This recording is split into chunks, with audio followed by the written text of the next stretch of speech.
Juzgado de Investigación Preparatoria Nacional de la Corte Superior Nacional de Justicia Penal Especializada.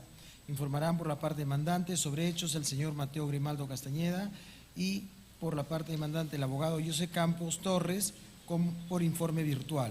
Por la parte demandada, en representación de la Procuraduría Pública del Poder Judicial, la abogada Andreina Lucero Carpio Machaca, por informe virtual también. Doctor Castañeda, son otros hechos, ¿verdad?, lo que va a referir ahora. Sí. Igual tiene usted 5 minutos para la exposición.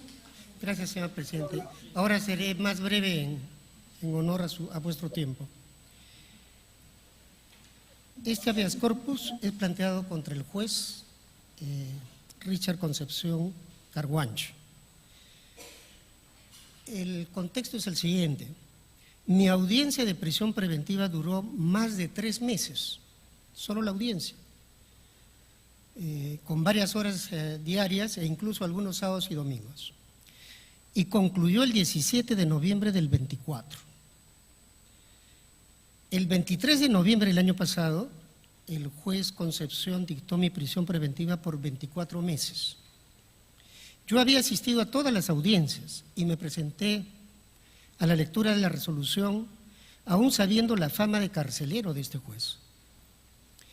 Me enviaron al penal Ancón 1 porque decían que se trataba de una organización criminal.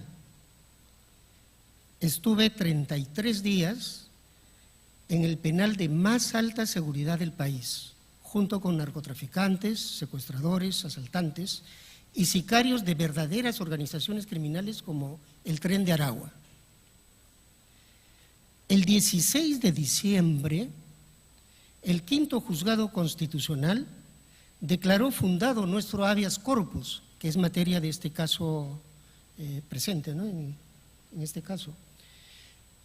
Y declaró fundado porque el juez Concepción se negaba a elevar la apelación con distintos subterfugios procesales, que mi asistenta ha renunciado, que la fotocopia está malograda. Pero el juez del habeas corpus, al declarar fundado, le ordenó que eleve en 24 horas mi apelación. Recién el juez elevó la apelación, pero ya me había perjudicado con su demora por 3 semanas, cuando la ley procesal dice que en casos de reos en cárcel se debe elevar en 24 horas. Hace poco, en el caso del señor Vizcarra, el juez de la causa ha elevado en 3 días y ya tiene fecha para discutirse en segunda instancia. Bueno, a veces el plazo legal se extiende un poco, razonablemente. En este caso, de 24 horas a 3 días, bueno, uno puede decir está bien.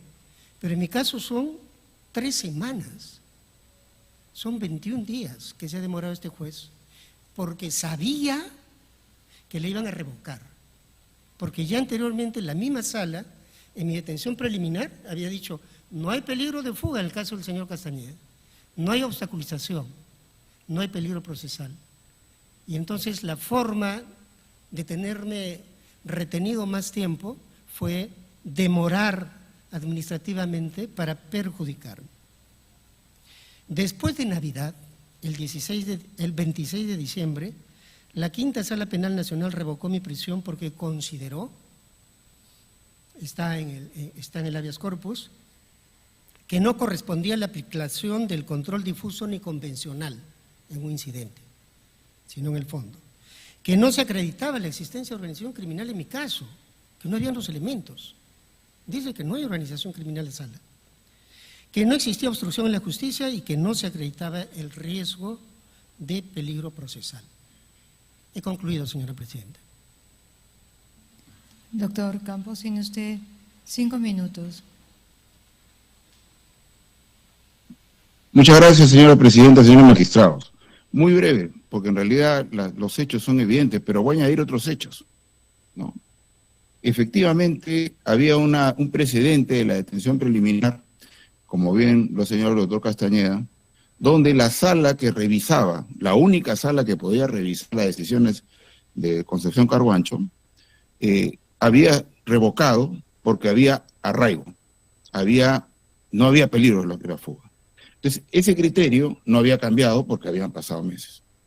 En esos 3 meses, ¿no?, en que él desarrolla una actividad que incluso hoy se le puede calificar casi usurpadora desde la percepción de la tarea de un juez que sentencia, ¿no?, y que solo puede ser tolerada por un fiscal que efectivamente no le interesa más que obtener la prisión preventiva. Y eso se lo digo, porque si yo fuera fiscal, ¿cuál es mi petición de poner a alguien en prisión? Porque el investigado en libertad es un peligro. Que el investigado en libertad es un peligro.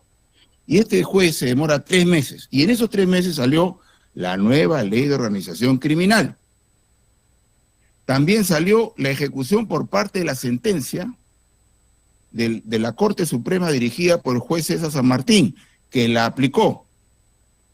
Días antes de que diera la prisión preventiva, la sala revisora también la aplicó, en el caso de Agustín Lozano.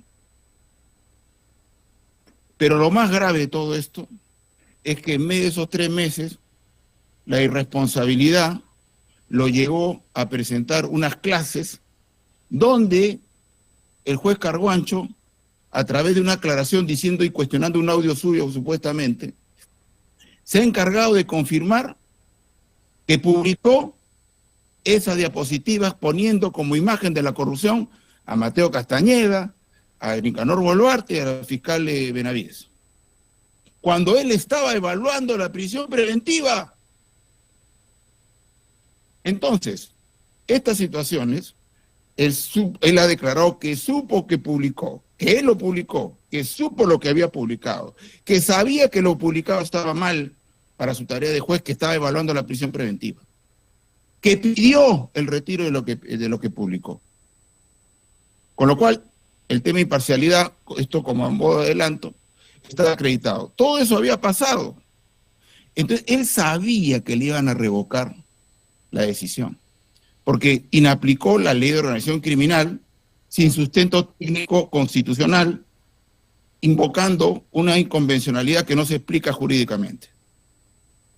Entonces, sabiendo que esto lo iban a revocar, ¿no?, pues Suprema, la revisora, etcétera, lo que hizo es buscar y sancionar, aplazando el cumplimiento de lo que dice la ley en 24 horas de évalo.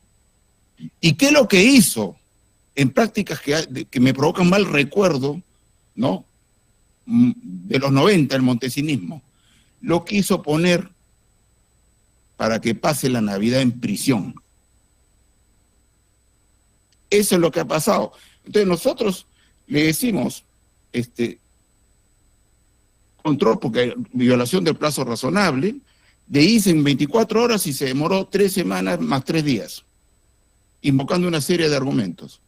Pero además, este habeas corpus estaba por notificársele, por decir el día de hoy, a las 10 de la mañana. Y se entera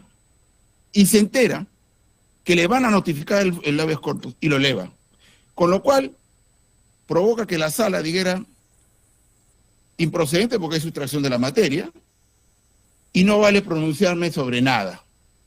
Entonces, el agravio constitucional es para que, aun cuando ustedes declaren sustracción de materia, porque evidentemente, y eso es mi solidaridad con el doctor Castañeda, pasó la prisión hasta la Navidad fuera de su familia, eso tiene que ser declarado inconstitucional, para que no se vuelva a repetir con nadie.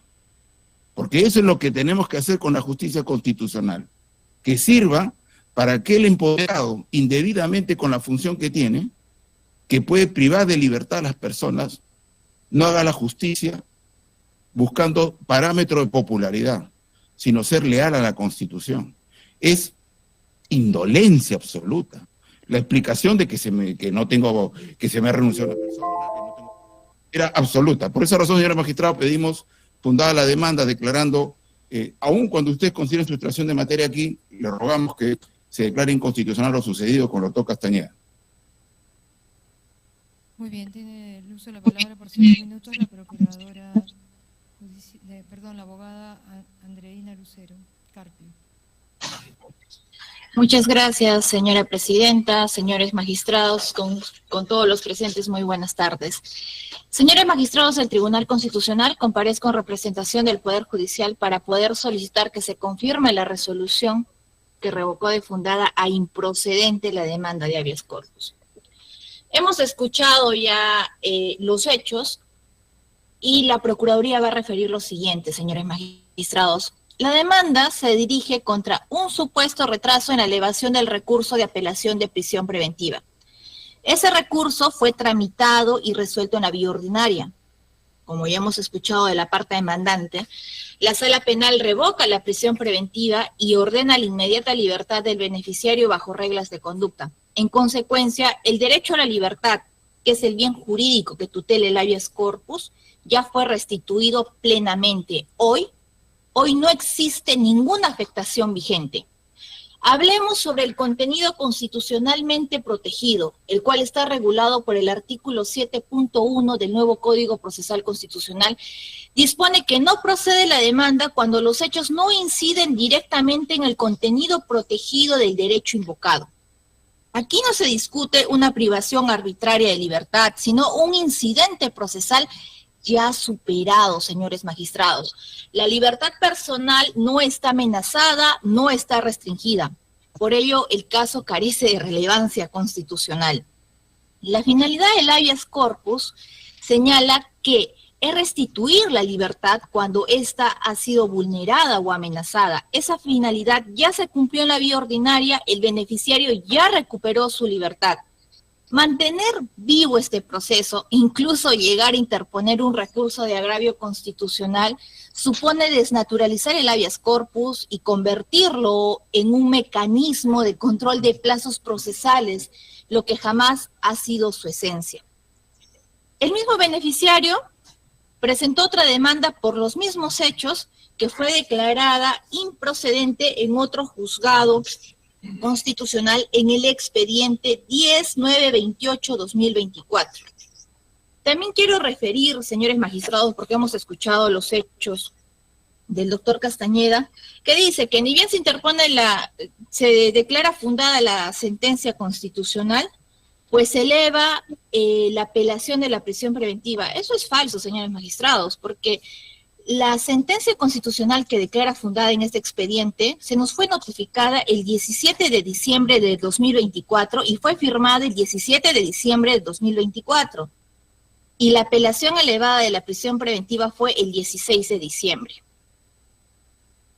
Señores magistrados, la interposición de este recurso de agravio constitucional cuando el beneficiario ya se encuentra en libertad carece de objeto real y produce un desgaste innecesario. Cada trámite procesal, cada audiencia y cada recurso implica destinar tiempo, personal y recursos públicos del Poder Judicial, de la Procuraduría y ahora propios de este Tribunal Constitucional. En un Estado, este tipo de demandas desvía la tutela constitucional de los casos verdaderamente urgentes.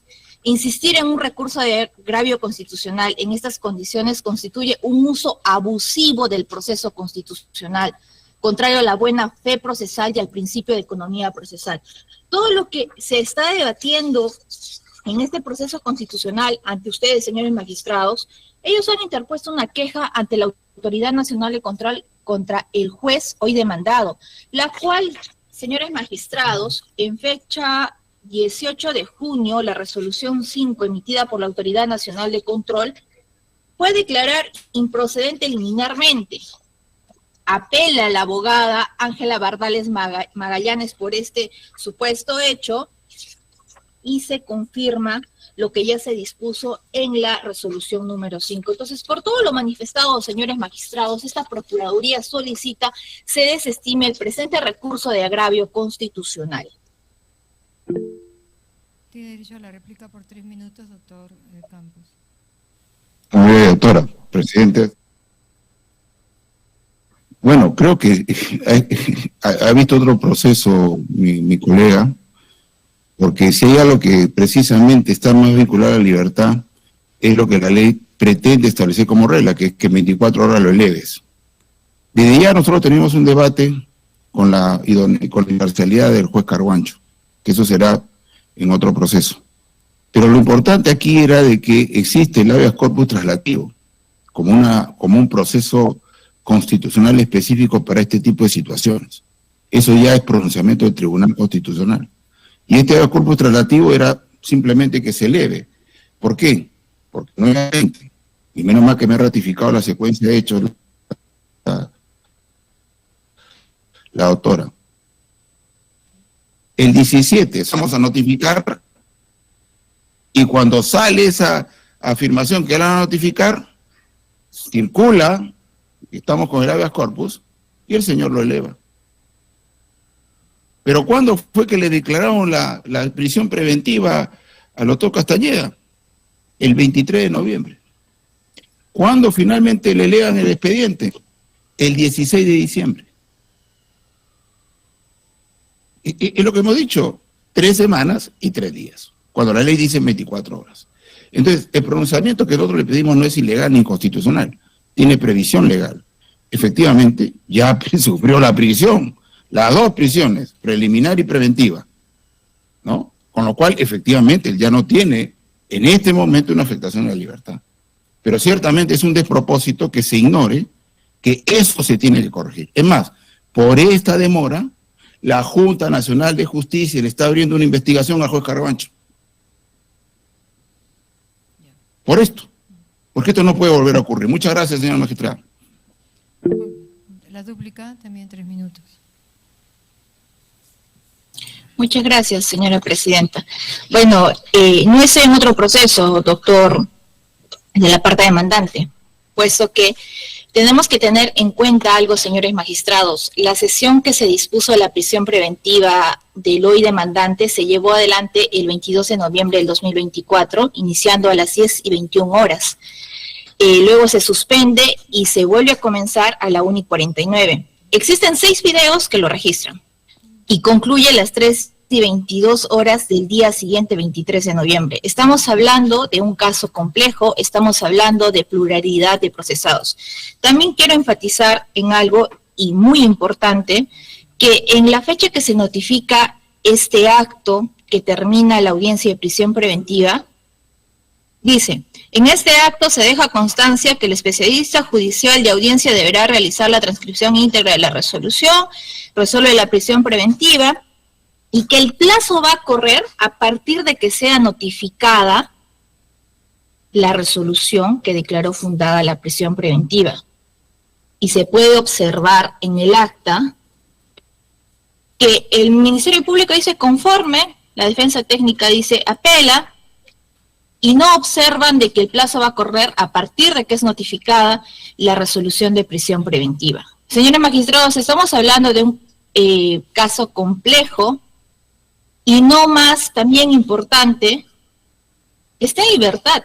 Se elevó el recurso de apelación, la cual fue revocada. Entonces, seguir en lo mismo incidiendo realmente es un gasto para la justicia. Eso es todo. Muy bien. Bueno, ha quedado claro el planteamiento. No habiendo preguntas, vista la causa, queda el voto. La siguiente causa es la número 4, expediente 1191, año 2025, proceso de habeas corpus, interpuesto por Wigberto Nicanor Boluarte Segarra y Mateo Grimaldo Castañeda Segovia, contra el primer juzgado de investigación preparatoria nacional y el procurador público del Poder Judicial. Han solicitado informar por la parte demandante sobre hechos el señor Mateo Grimaldo Castañeda Segovia, por la parte demandante el abogado José Campos Torres de manera virtual, y por la parte demandada, en representación de la Procuraduría Pública del Poder Judicial, la abogada Nieves Lucana Mamani. Tiene el uso de la palabra el doctor Campos por 5 minutos. Perdón, Castañeda, disculpe. Señora Presidenta y señores magistrados de este alto tribunal, voy a ser muchísimo más breve que las anteriores veces. El 7 de agosto del 24 se presentó el requerimiento de prisión preventiva por la Fiscalía al juzgado. El 8 de agosto nos notifican y citan para la audiencia el 9 de noviembre, 2 días después. Y ahí empieza toda la audiencia que ha durado más de 3 meses. Durante el desarrollo de la audiencia de prisión, el día 15 de agosto del 24, el juez Concepción dicta una clase en Udiápolis. La clase se denominaba La corrupción en el sistema de justicia. Y en esa clase pasa una diapositiva en la que incluye la imagen de mi persona, una fotografía. Esto está en el recurso, en el expediente. Es una diapositiva donde incluye mi fotografía y la fotografía de otras personas también investigadas como ejemplos de corrupción en el sistema de justicia. Y dicta su clase. Y él está conociendo en ese momento mi prisión preventiva, con lo que obviamente está adelantando criterio, no está siendo imparcial y está agraviando profundamente mi derecho a la presunción de inocencia. La audiencia no había terminado, terminó en noviembre, esto pasó el 15 de agosto. El juez Concepción, cuando advirtió el problema, decidió solicitarle al organizador que retire la diapositiva, y hay unos WhatsApps de eso, lo tienen en el expediente. Pero debió apartarse en ese momento, al darse cuenta de su error probablemente, debió apartarse del proceso, por lo menos por decoro. No lo hizo. En la audiencia hubo varios incidentes de recusación, todas las rechazó, la subió a la sala y continuó con el proceso. Eso es en cuanto a los hechos. Ha dicho usted que se presentaron las recusaciones, pero no fueron aceptadas. Sí, otras partes presentaron las recusaciones. ¿Ustedes no? No, nosotros no, porque estábamos evaluando hacerlo, pero nos adelantaron otros abogados que presentaron las recusaciones por el mismo tema. Caso. Entonces ya no era… Entiendo. Perfecto, gracias. El doctor Campos, ¿tiene usted ahora sí 5 minutos? Sí, doctora, señora presidenta, señores magistrados. El tema que tenemos aquí es la diapositiva en cuestión, ¿no? Este es lo que es el centro de la discusión. Pero de manera preliminar le pido que acumulemos, porque yo he sido el abogado que ha interpuesto en diferentes momentos, antes de la prisión preventiva y luego de la prisión preventiva, un habeas corpus a favor de Nicanor Boluarte, y que es el de Nicanor Boluarte y Mateo Castañeda. Pero los hechos son esencialmente los mismos. Lo que nosotros teníamos, ¿qué es el contexto? ¿Cuál es el hecho que provoca el derecho? El desarrollo de una audiencia de prisión preliminar. ¿Y por qué le pido el apartamiento al juez que ya sé que me va a condenar? Como ocurrió, ¿no?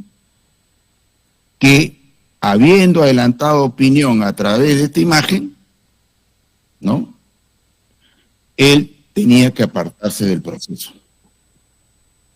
Esta imagen, que en primer lugar realmente me pareció sorprendente, ya no solamente o porque es un juez que no le importa evidenciar su parcialidad, o es un profundo error, ¿no? En cualquier caso, afecta las dimensiones que son las que exige el Tribunal Constitucional peruano, haciendo una suya del Tribunal Europeo de Derechos Humanos, que es que la imparcialidad es y debe parecer.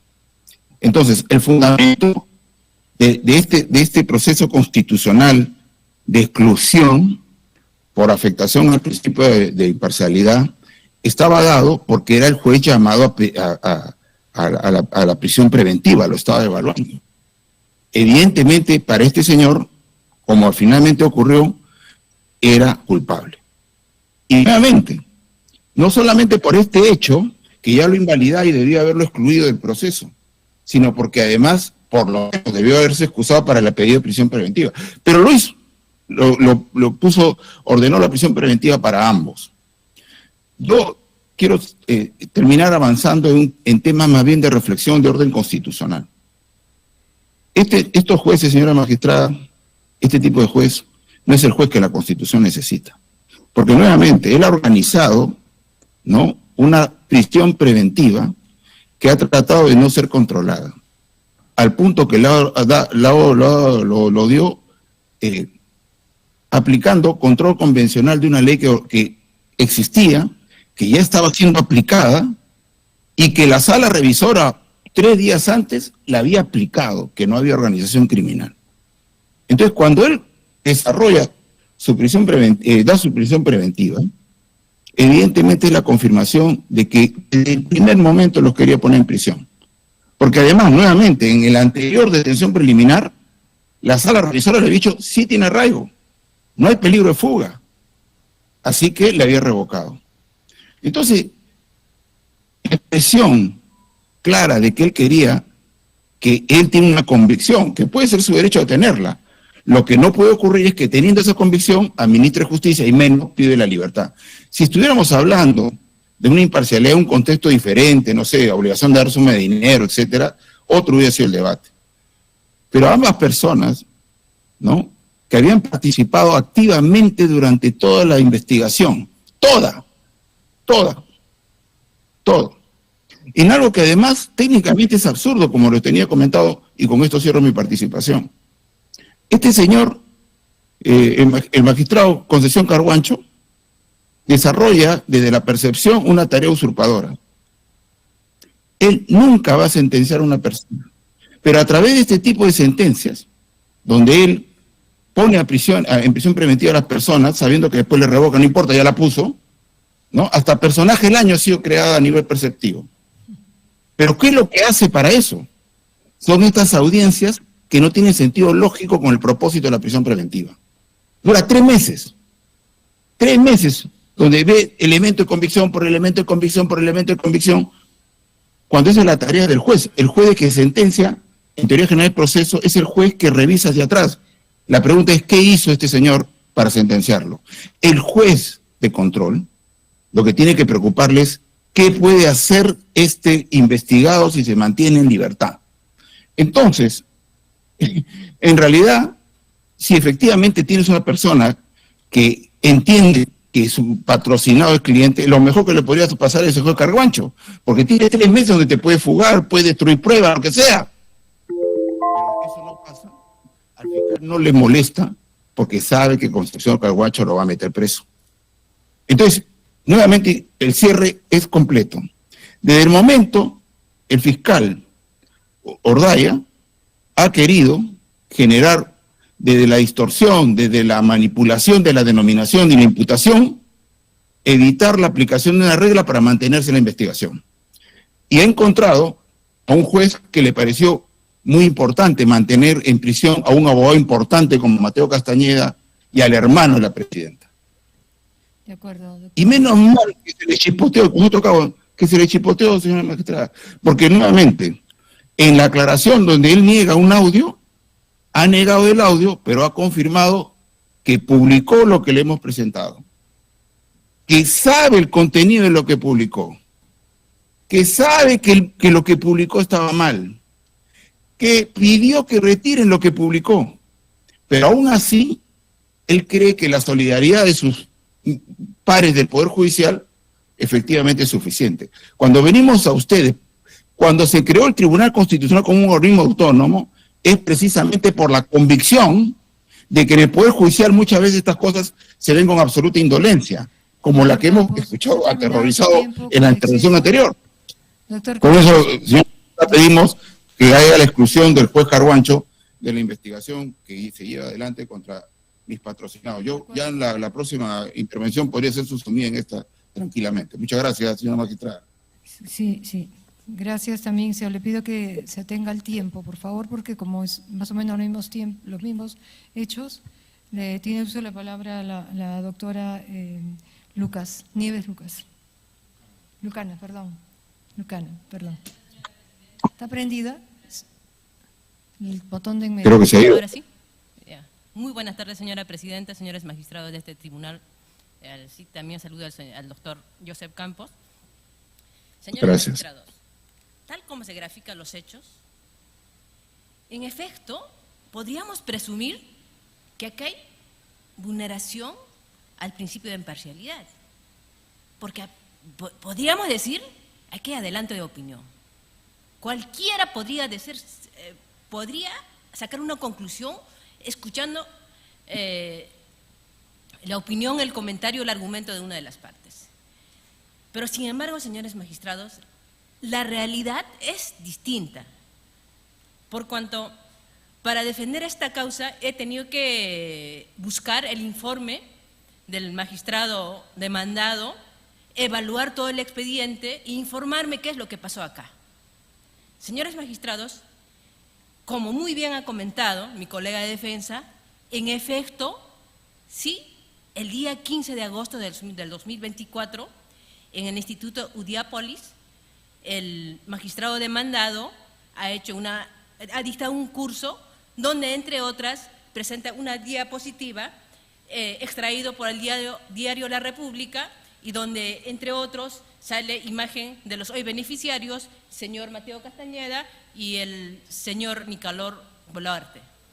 Sin embargo, el mismo magistrado dice que esa insertación de imagen fue un error, él lo acepta.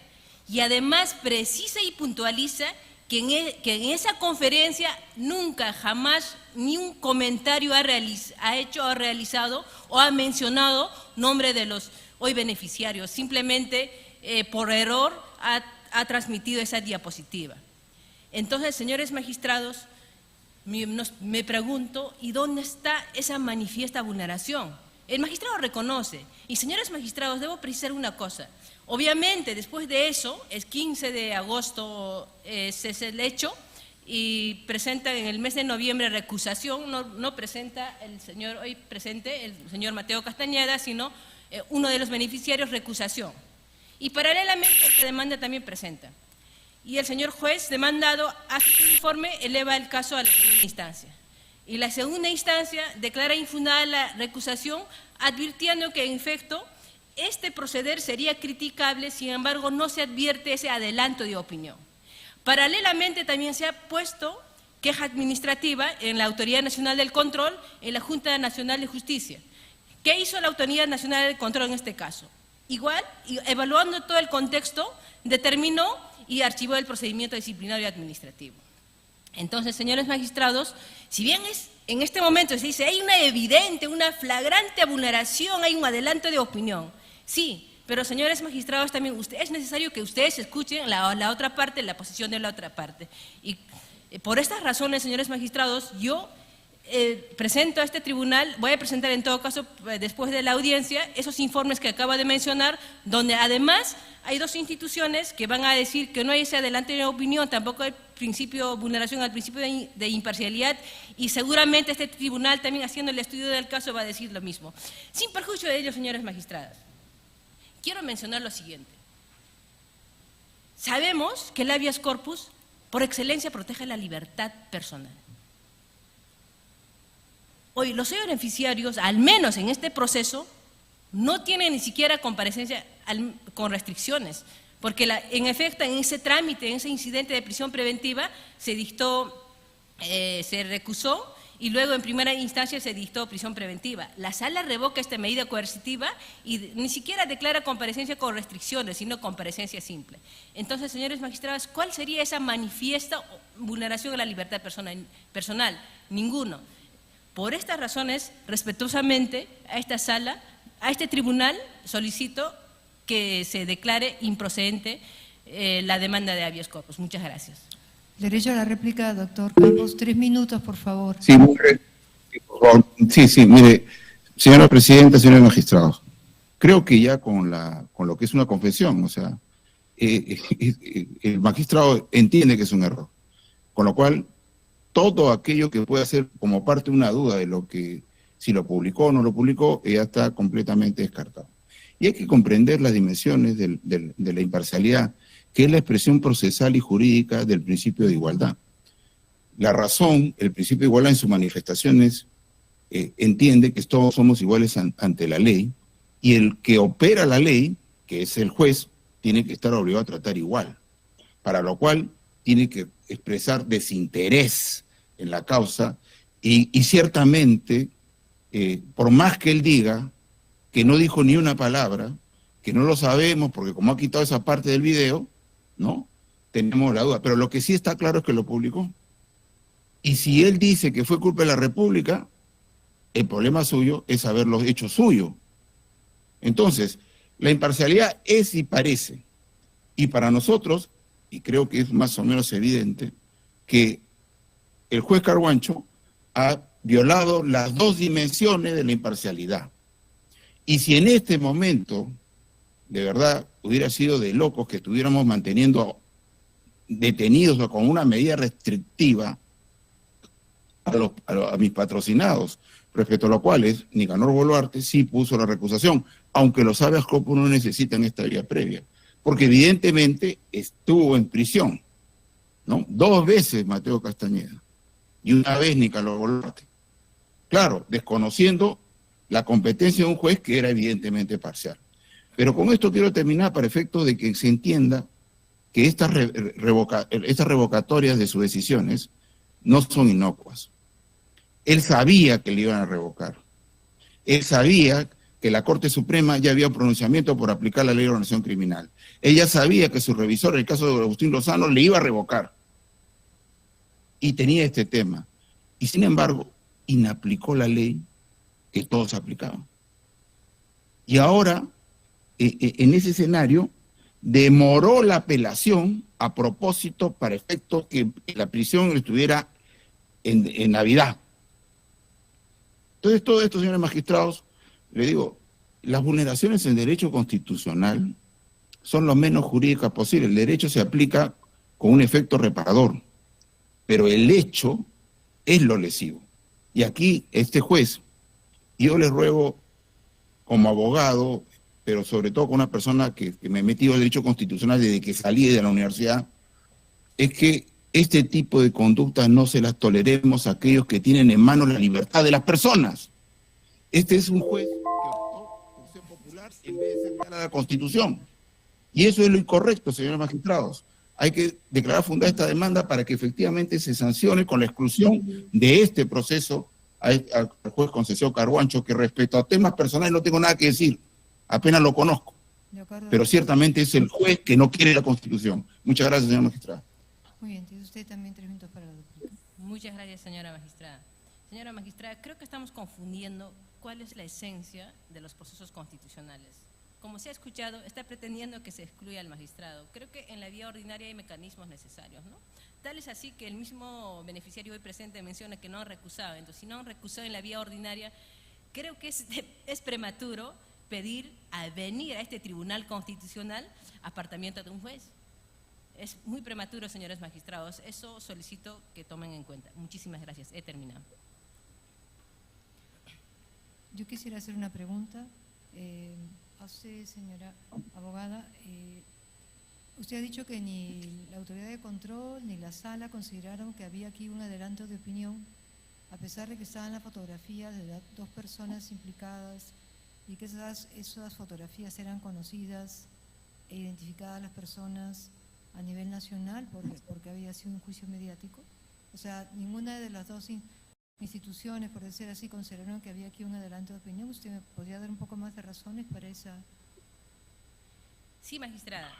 Lo que sucede es, explico el contexto, el magistrado acepta que en esa conferencia en curso se ha introducido esa diapositiva, recogido esa imagen del diario La República. Sin embargo, también acepta que fue por error y puntualiza que en esa conferencia no mencionó, no ha hecho ni un comentario relacionado al caso ni relacionado con el nombre de las personas. O sea que el error fue poner las fotos de estos señores. Él dice que introduciera su diapositiva y luego pidió que lo retiren de las diapositivas. Ese es el argumento. Incluso yo estaba revisando, hay 2 declaraciones del magistrado, o sea, al margen de su informe personal, que es lo mismo, las declaraciones del magistrado demandado, que está en el RPP y el Exitosa, donde tal cual también habla cómo ha sido el contexto. Claro, él diría que es un error. Antes, doctor Castañeda, no sé si usted podría responder, porque la verdad que resulta difícil entender al doctor Campos a veces, al menos para mí, como usted también es abogado, si no tiene inconveniente. Quisiera saber, ¿ustedes tienen posibilidad de solicitar la recusación del doctor, del juez, o ya no? ¿Por qué no van por la vía penal ordinaria? Bueno, en la vía penal ordinaria cuando hay una audiencia, es en la audiencia únicamente donde se puede interponer. Después ya no es posible. No, ya no es posible, porque se podría interponer, pero en este caso, como ya se interpuso, ¿no es cierto? Ya no Y tiene ya fue sentido. resuelto, entonces no se puede duplicarla por la Claro. misma razón. Entiendo, ya comprendí la razón. Quería preguntar al doctor Helder Domínguez, el magistrado. Doctor Castañeda, ya fue resuelta esa recusación, Sí, supongo Sí, que en contra. sí. Sí, señor. Así Y- es. y ya, en esa recusación supongo que hay una instancia para acudir o ya no. No, la norma procesal Sí. diseña esta recusación de la siguiente manera. Se interpone oralmente en la audiencia y el juez no resuelve. El juez hace un informe, en este caso el juez Concepción hizo un informe negando los hechos y eleva el caso a la sala penal, a la de apelaciones. Y la sala penal de apelaciones resuelve sin lugar a un cuestionamiento o a una impugnación.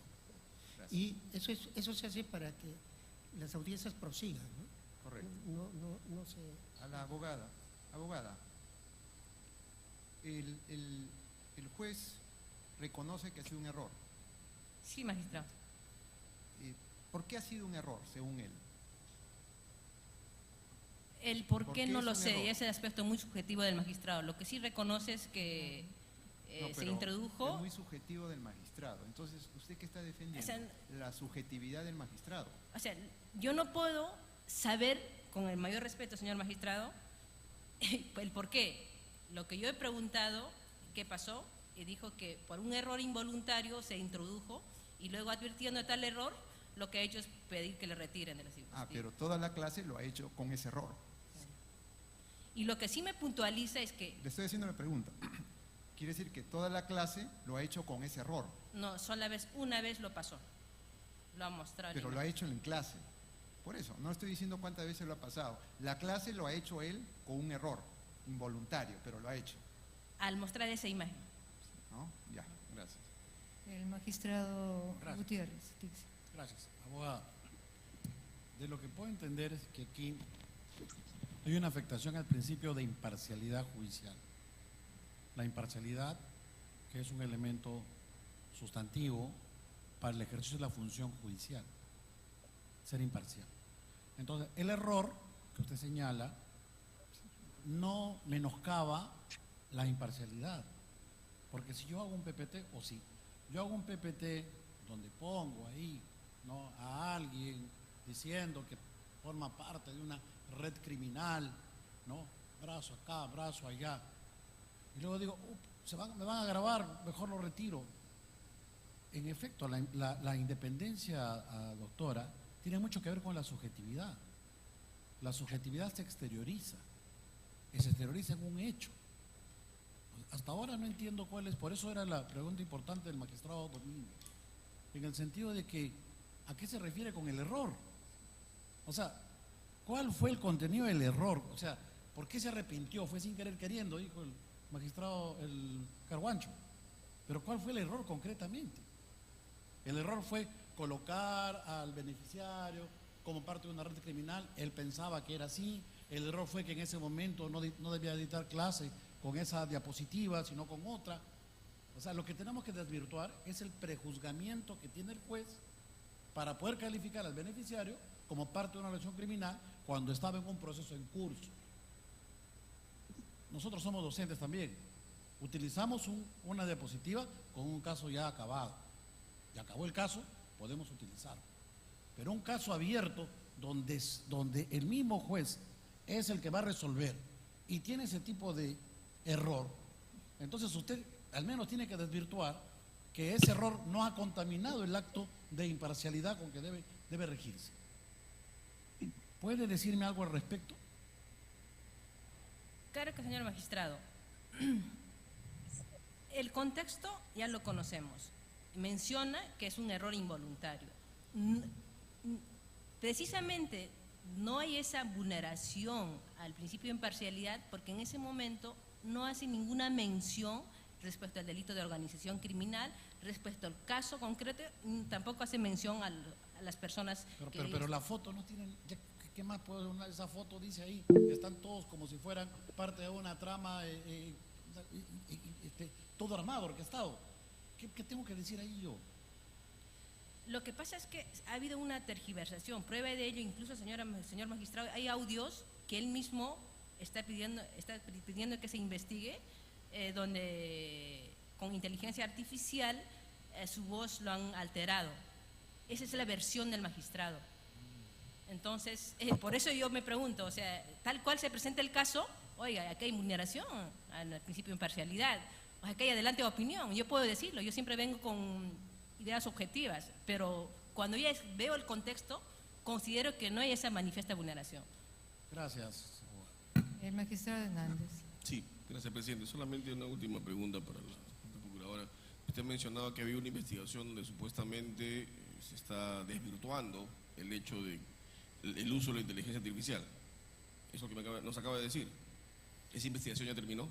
No, esa investigación el magistrado demandado ha solicitado sobre los audios y la tergiversación de todo el contexto que está en proceso de investigación. ¿Y cuánto tiempo tiene de investigación ya?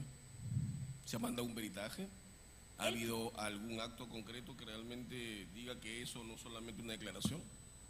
Él pidió, exactamente no sé el proceso, lo que yo me ciñé en el caso concreto, pero lo que sí me mencionó que él ha solicitado, estamos hablando de enero, creo, del mes de enero.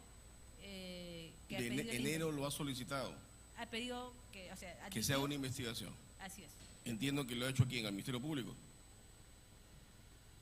Exactamente no lo sé, pero lo que sí me queda claro es que este mismo caso, vía administrativa, ha hecho Autoridad Nacional del Control, donde declararon improcedente la medida disciplinaria solicitada. Claro, administrativa. Sí. Claro. Ok, gracias, presidente. Ok, no habiendo más preguntas, vista la... Perdón, el doctor Ochoa. Ay, no había visto, disculpa. Solo una... Abogado Castañeda, usted ha explicado el procedimiento de recusación y la sala resuelve desestimando la recusación. ¿Cuál es la fundamentación? ¿Cuál es la motivación? ¿Qué explicita para desestimar este pedido? En este momento no recuerdo los puntos precisos, pero puedo alcanzarle por escrito la resolución de la sala. Sí, porque se lo dice que recuerdo es que lo ¿no? desestimó. La desestimó, pero sí. pero tenemos que conocer, es interesante, es Señor, relevante. me comprometo a presentar por escrito para que usted vea las razones específicas. Y si usted me permite, yo sigo con una comparecencia restringida. Mi libertad no es plena, como lo dijo la señorita procuradora, que tengo una comparecencia simple. Eso no es verdad. Yo estoy con comparecencia restringida, con caución, con impedimento de salida. No puedo salir de Lima Metropolitana, no puedo visitar a mi familia que está en el Cusco. Son restricciones a mi libertad ambulatoria. Las estoy cumpliendo. Yo voy a controlarme digitalmente con mi huella todos los meses y tengo que informarle al juez Concepción de mis actividades de todo el mes. Entonces, no es cierto lo que ha dicho la procuradora, que yo tengo comparecencia. Sí. A ver, un ratito. Sí, Doctor Campos, perdón, ¿usted quiere completar lo que ha dicho el doctor Castañeda sobre las razones que dio la sala para no aprobar la recusación? Es que también hizo suyo dos cosas, señores magistrados. Lo primero, se fue por la teoría del error, ¿no? Del error. Un error. Ese es el problema de fondo y se reduce el argumento de la sala revisora. Pero, a ver, nuevamente, el error del caso Cubins versus Bélgica, ¿no? Desde el año 2006, el tribunal ha hecho suyo la teoría de la apariencia. Entonces, suficientemente con la idea de que sea incluso un error, que además la pregunta de los magistrados Gutiérrez y Domínguez ha sido importante. ¿En qué sentido? Cuando uno le pregunta por qué se funda el error, en realidad tiene que preguntarse también por qué eligió esa portada de la República. Hay un acto de voluntad que probablemente no tenga evidencia física, la voz, pero hay una elección.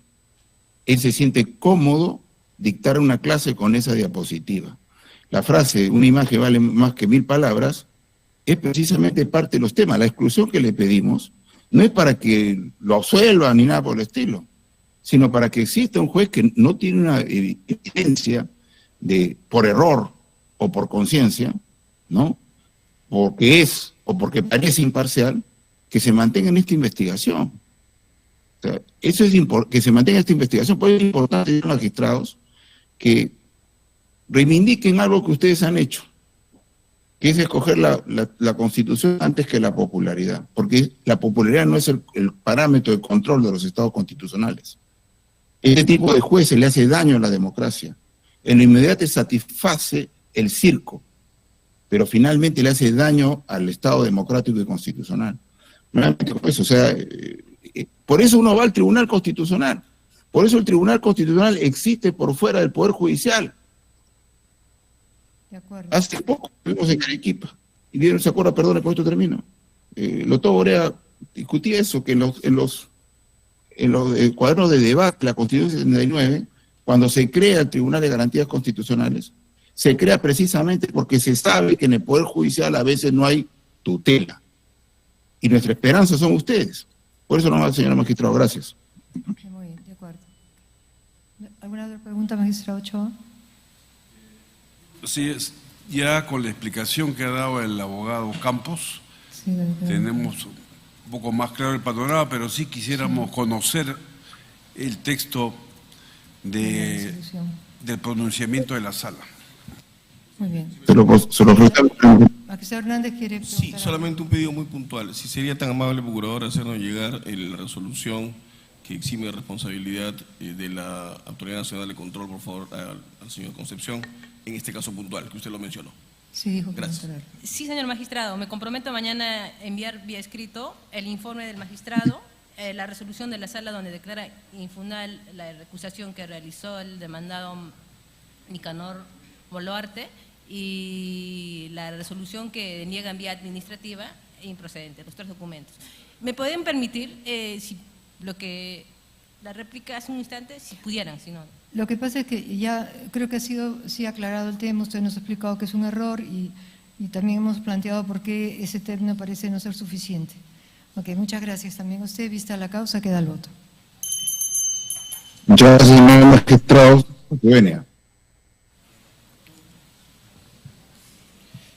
Siguiente causa, número 5, expediente 1192, año 2025, proceso de habeas corpus, interpuesto por Wilberto Nicanor Boluarte Segarra contra el primer juzgado de investigación preparatoria nacional.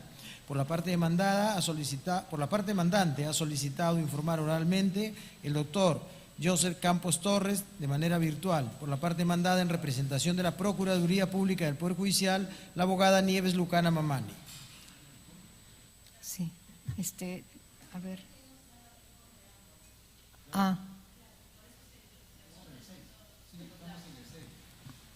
Correcto. Sí, o sea, ha informado 4 y Están 5. subsumiendo el informe el anterior a este también. Están completándolo. En el 6. Perdón, causa número 6, expediente 1642, año 2025, proceso de amparo, interpuesto por Jaime Inoñán Valdera contra el Pleno del Jurado Nacional de Elecciones. Informará por la parte demandada, en representación de la Procuraduría del Jurado Nacional de Elecciones, el abogado Aníbal Escalante Cárdenas. Señor relator, antes que continúe, usted se toma nota de los pedidos que se han hecho y el ofrecimiento de las partes.